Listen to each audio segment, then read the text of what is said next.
Hi everyone, today we're speaking with Sheryl McKeown-Harper, who is running for the Calaveras County Board of Supervisors, District 2. Hi, Sheryl. Good morning, Miss Vera. Thank you so much for joining us today, and thanks everyone who tuned in. So let's start. Our viewers who have been watching our channel for a while already know you because we've done a couple of interviews with you last year. But for those viewers who have just joined, can you please tell a little bit more about yourself and your background? Let's see a little bit more about my background. I am an accountant. I've been doing accounting for decades. I got involved in the activism down at the Capitol during COVID to make sure that everyone's voices were heard. I was involved with the People's Convoy here in California, and I think it's very important that I think it's a consistent theme for me. All voices, all voices. I believe in equal representation, and if something is unbalanced, I think that's not okay. As you know, a lot of people have certain ideas, or some California residents would even say misconceptions about our state due to the image in the media, due to maybe certain actions that certain elected leaders take. As a California resident and as someone who is running for office here, what would you say, or what misconceptions about our state can you point out? I would say the biggest misconception is that everything is okay in California and that everything is going well. That is definitely something that is being said that the data does not support. Um, we have laws in this state that allow people to walk into any store and steal anything under $900, and it is a misdemeanor. Um, I think one of the very first problems that I had with our governor when he was elected, we voted in that election for the death penalty to be reinstated. And the first thing that our governor did when he took office was to put that on hiatus and say, I have to suspend this because it is against my belief system. And I thought, that's a problem for me. We, the people, voted that in, regardless of how you feel about it, whether I'm for it, whether I'm against it, doesn't matter. The people voted for it, and our governor immediately suspended it based on his personal belief system. And that is just all kinds of wrong. And that is a theme in this state that how people feel about things are dictating the laws rather than facts, data. You know, the facts and the data represent one picture of this state, and what's being said by our elected officials represents a completely different view of this state. God, it's almost like this just sounds.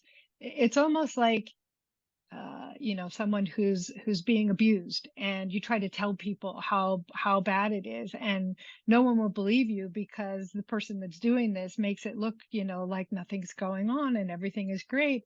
So on some level, I was really pleased to see the excellent questions that were asked of our governor during a recent debate, where the data was provided and his words didn't match it. So it was like, oh my gosh, somebody can finally see how badly things are going here, regardless of what's being said. Thank you, Cheryl. And I can also add that perhaps this is not only an issue in California. Pretty much the same things are happening in other states, such as New York and Illinois, just to name a few.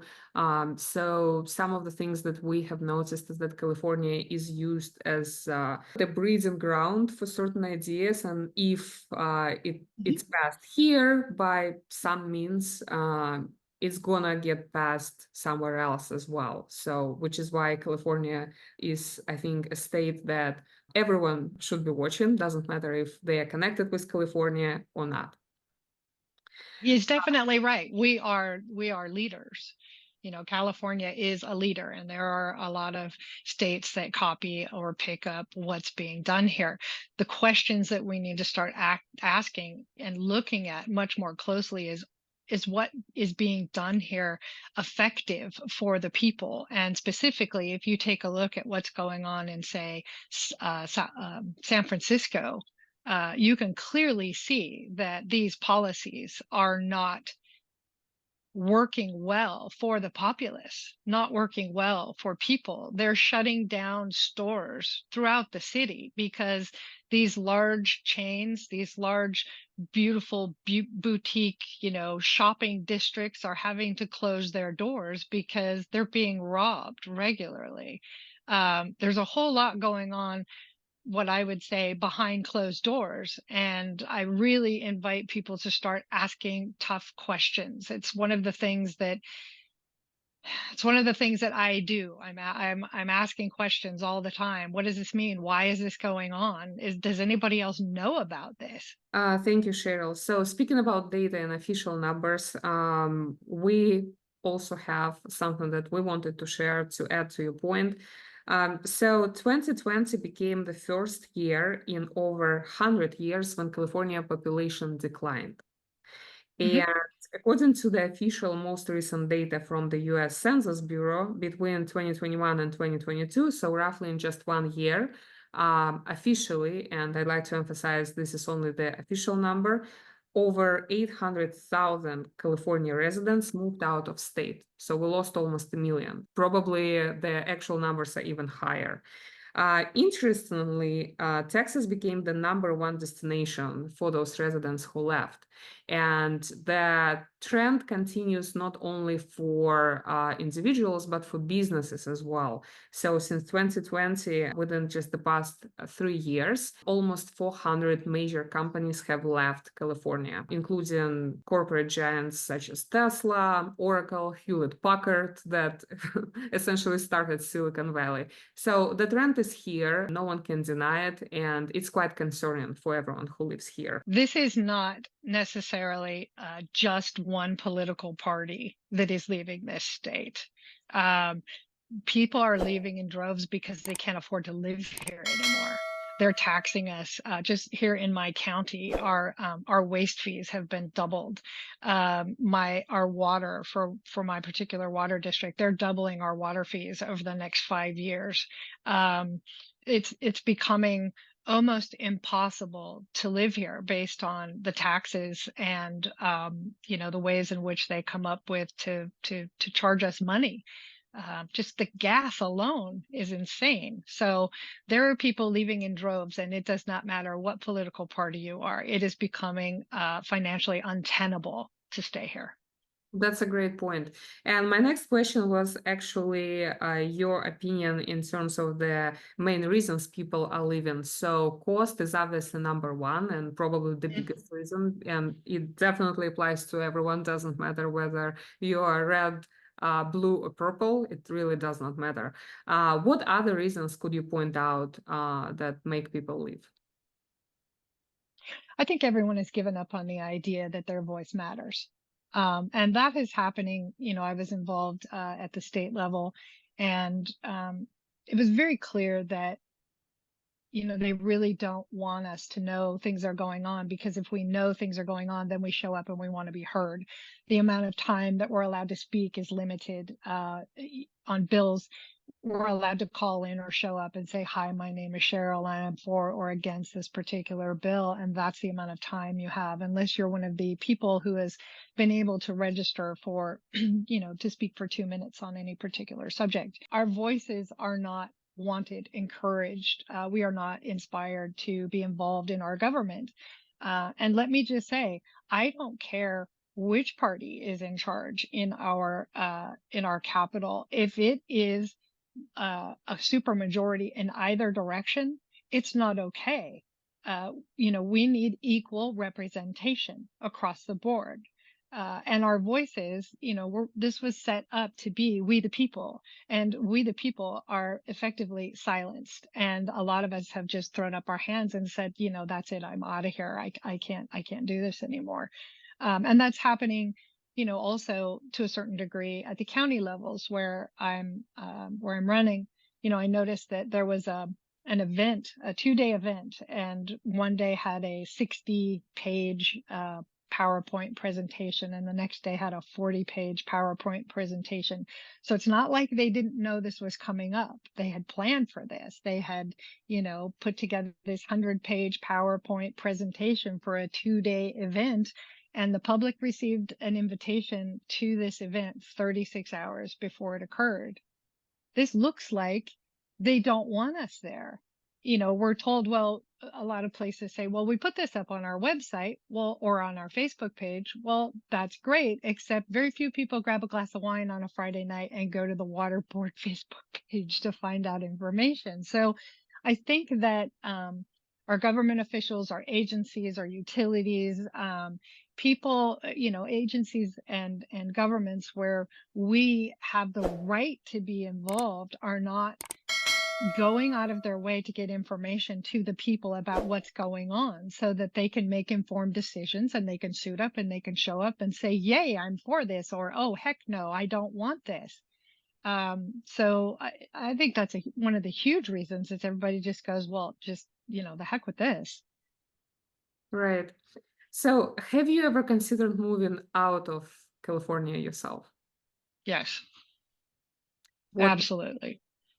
what made you change your mind? Um, I decided to run for Board of Supervisors. Um, Obviously, part of, if I'm absolutely honest, part of the reason is that the real estate market has changed. What we can get for our property today is not what we could get for our property, just a couple of years ago. Interest rates have gone up, so it's just not financially feasible. So, I could stay here and put my head in the sand and just, plow through until things change, or I could suit up, show up, and encourage change. And so that's what I decided to do. Thank you, Cheryl. So I'd like to remind our viewers that LiveFeed is an independent media platform. We are not affiliated with any political party or any organization. We publish new videos every single day. So please subscribe to our channel to stay tuned for new episodes. And if you'd like to go one step ahead and support independent journalism, you can also become our member and get access to lots of exclusive perks and features.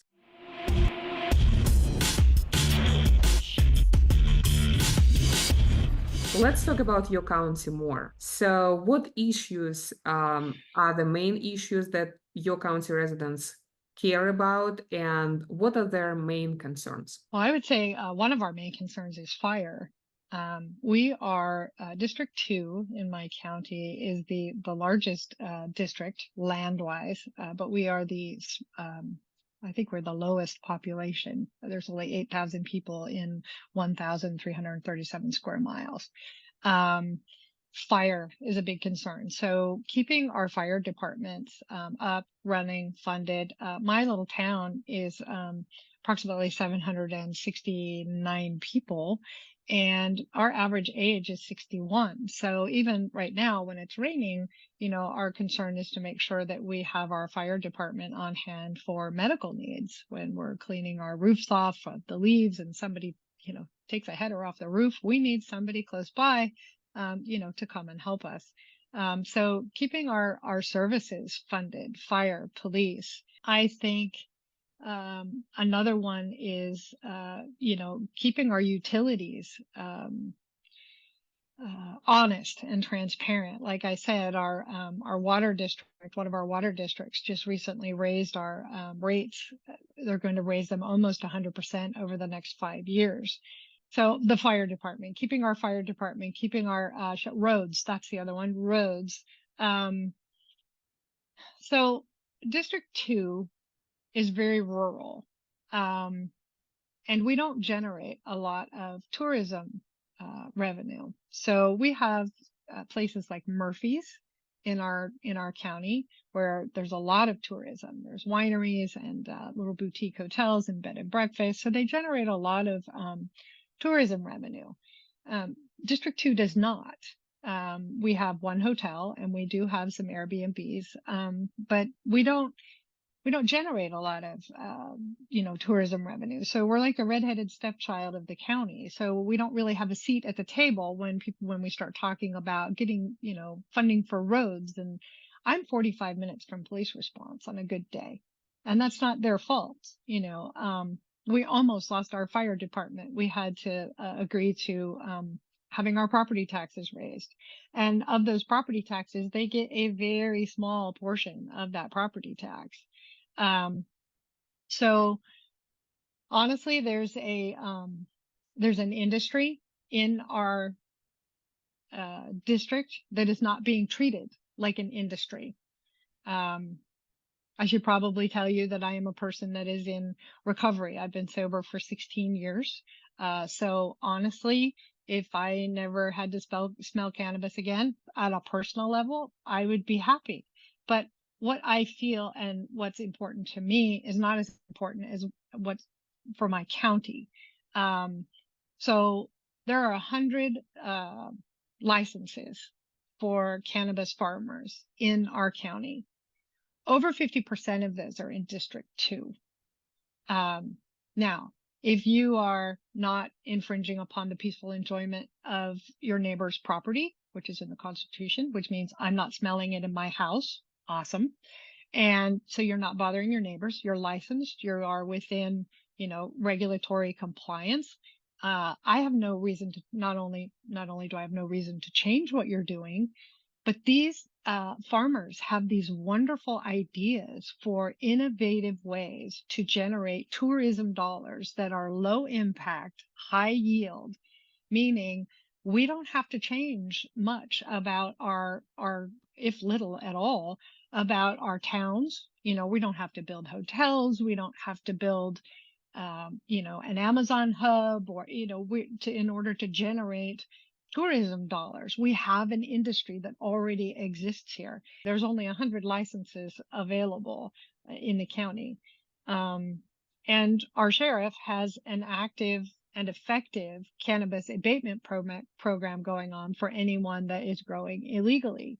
So there was this big explosion up here of pot growers right after the Butte fire. And that explosion is, well, it's over. It's been handled. It's been managed. And now there's an industry here that we could be using to generate money to get a seat at the table to say, hey, guys, we need roads. We need to make sure that some of that tourism revenue that is being generated is being spent in our district. And I think that's the best low impact, high yield industry that we could tap immediately. These guys have some great ideas and I've run them past the sheriff and they're safe.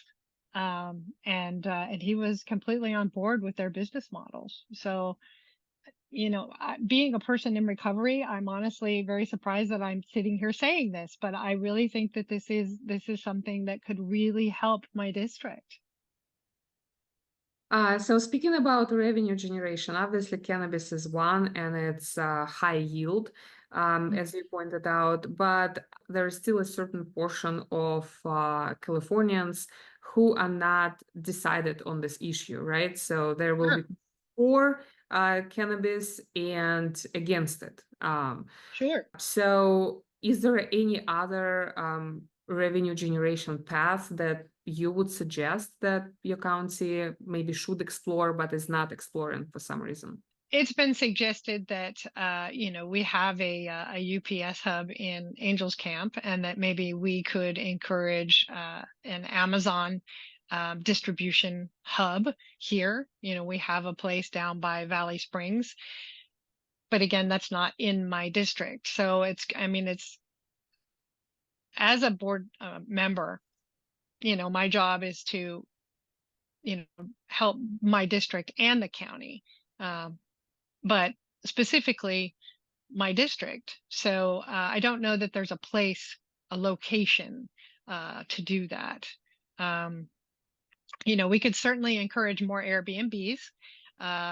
Everything has a plus and a minus. If we encourage more Airbnbs, then we're decreasing the available, lower income housing that's available in this location. We have a lot of people that have moved up out of the Bay Area because our homes are more affordable here. And during COVID, they had the ability to work from home. So now they have the ability to work from home and work remotely. They can move into their vacation home up here that, they've had for years. And so Let's talk about budget waste a little bit. As you probably know, there is budget deficit in California right now, and it's actually happening officially since the very beginning of 2023. Unofficially, it started a little bit earlier. California, at least on national television, has been, in the words of our governor, a model state, a model for the nation, right? But unfortunately, that model is not working out at this point. So, speaking about your district, what are the major budget waste points that you can point out right now, and maybe what are the ways that you can resolve them if you're elected? well, I have to remember, and I would, remind the constituents that if I'm elected, I am one voice in five.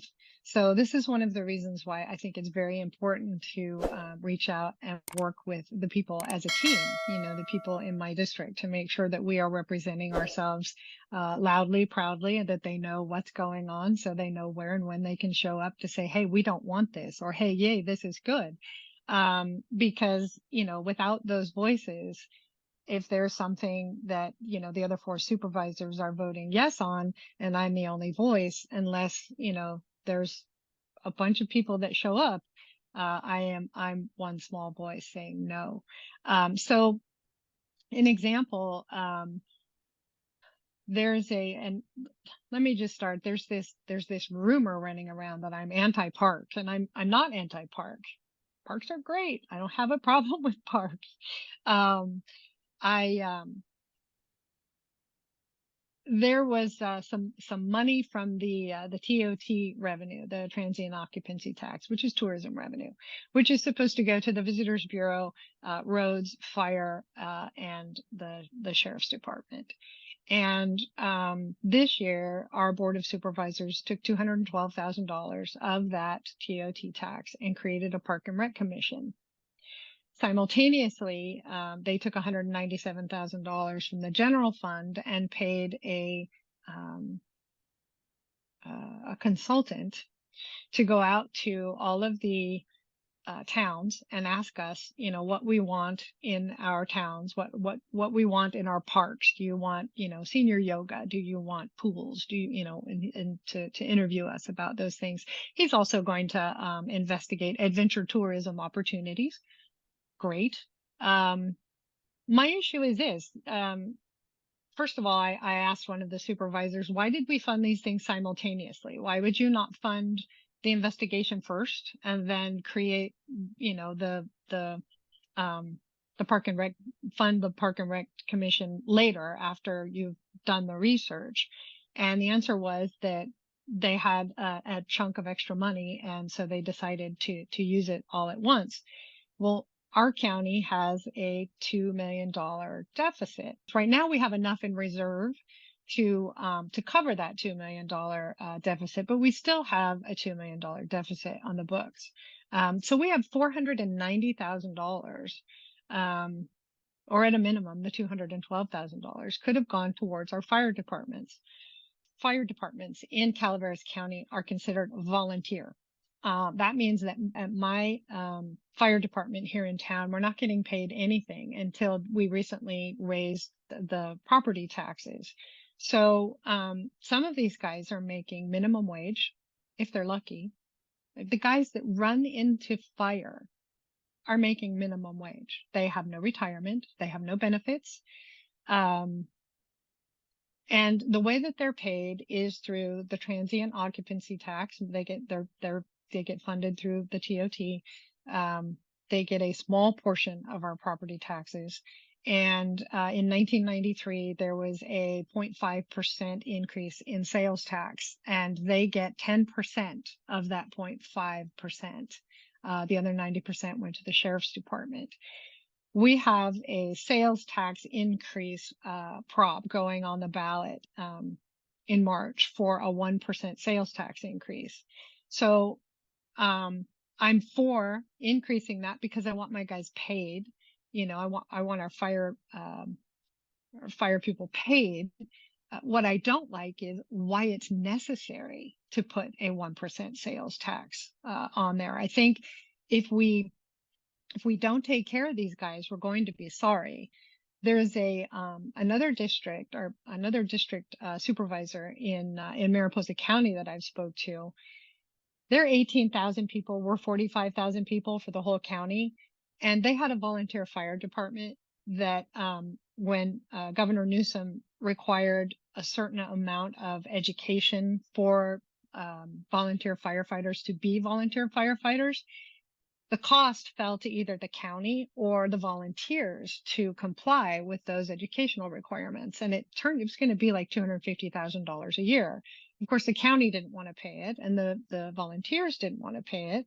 So now Mariposa County pays Cal Fire for all of its fire and medical coverage for the entire county to the tune of $2.5 million a year. So if we don't start valuing this volunteer fire department, we could end up losing that entire system and end up having to pay millions of dollars to Cal Fire for coverage instead of having our local fire departments who know who we are. They know their communities. They love their jobs. So, I think, parks are great, but you also don't need to spend $197,000 to send people out to find out what we want. We have 5 board of supervisor members that could actually go out and hold town hall meetings and say, hi, what would you like in your park? We need to be visiting with our constituents anyway. And it would save us $197,000. That's a great point. So speaking about the position of a board supervisor, we have touched a little bit of certain topics and what can be done as a board supervisor, but can you maybe expand on it just a little bit to explain to the people who are not that familiar with that position as to what issues you can help them with? Well, the Board of Supervisors' biggest responsibility is the financial solvency of the county. We approve the budget and make sure that people get paid and that departments and services are funded. I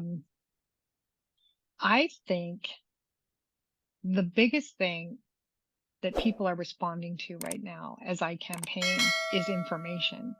Many people feel like they've been operating in an information blackout. They have no idea how this works.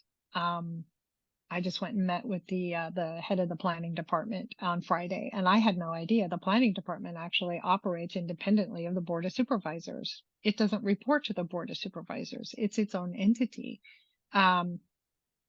So the board, puts together and submits, the general plan. The planning department, executes that, maintains it, and makes sure that the zoning and the general plan match.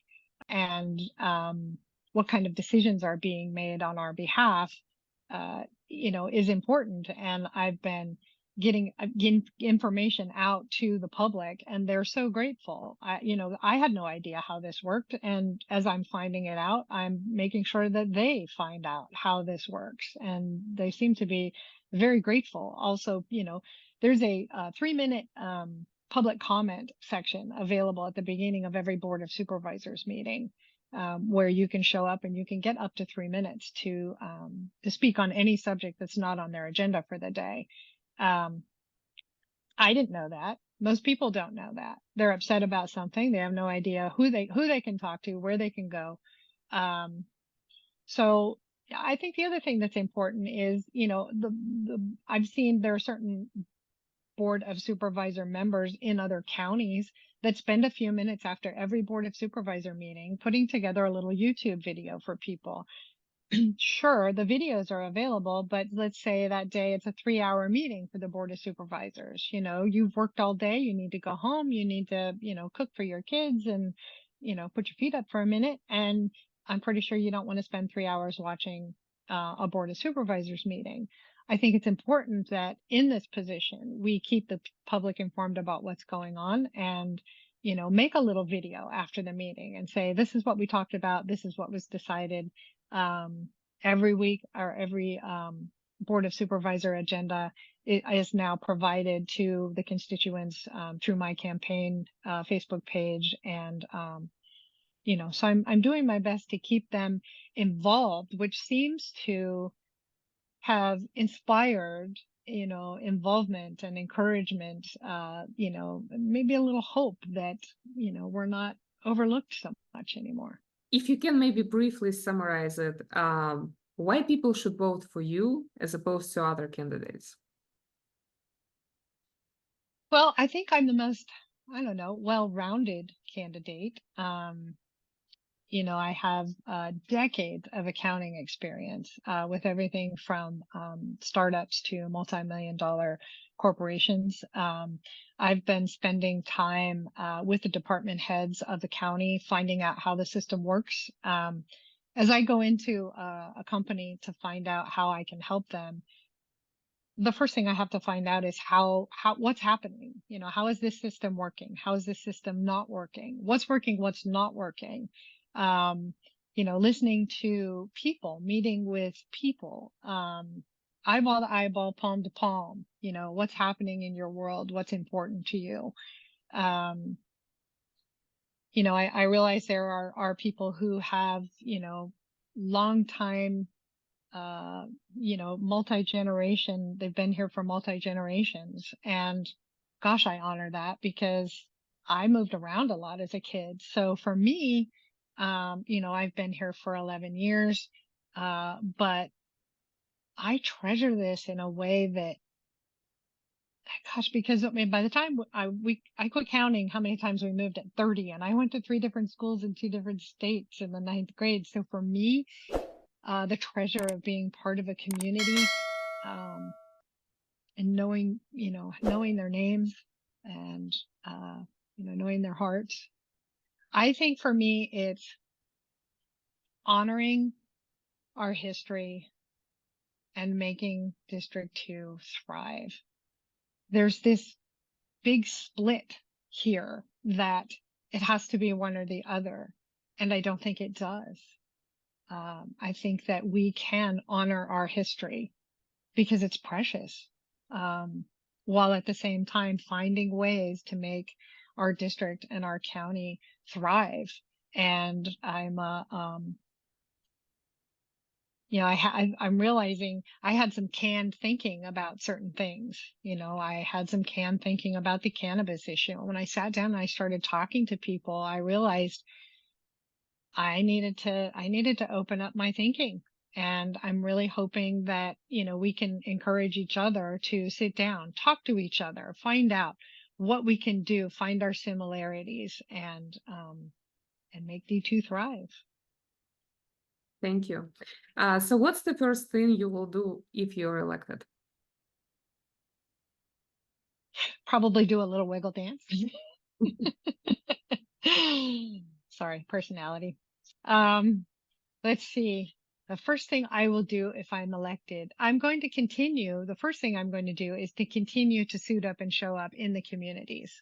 Town hall meetings, meet and greets. I'm going to continue to stay involved with the community, eyeball to eyeball, palm to palm, because that's where we can really make a difference. I think that's where we can come together, find our similarities, and continue to work together to